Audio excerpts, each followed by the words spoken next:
എടോ ഒന്ന് പിടിക്കടോ, കാലിന് സുഖമില്ലാത്തതാണ്. അച്ചായ നമ്മളെങ്ങോട്ടാ?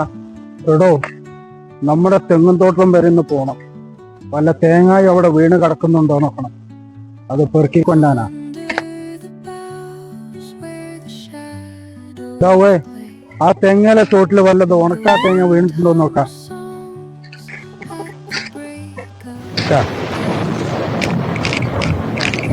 അച്ചായോ അച്ചായോ എന്നാണേ?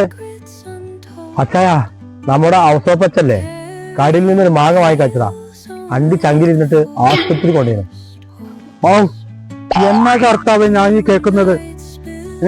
നമ്മുടെ ഔഷധപ്പച്ചനോ? എന്റെ കർത്താവ് മാങ്ങയുടെ അണ്ടി ചങ്കിലിരുന്നോ?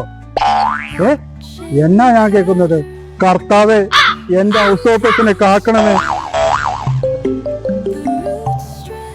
അച്ചായ ഹോസ്പിറ്റലിനെ വിളിക്കാം. അങ്ങോട്ട് തന്നെ. ഹലോ, ആ എന്നാടോ നമ്മുടെ ഔഷധപ്പച്ചന്റെ എങ്ങനെയുണ്ട്? എന്നാ ശരി വേ. പിന്നെ കർത്താവിന്റെ വിളി വെക്കുന്നതാണ് നമ്മുടെ ഔഷധപ്പച്ചന്റെ അണ്ടി കീഴ്പോട്ടിറങ്ങിന്ന്. എടാവേ വാ, വീട്ടിലോട്ട് പോവാ. വാ, ഇനി മതി എന്ന് പൊറുക്കിയത്.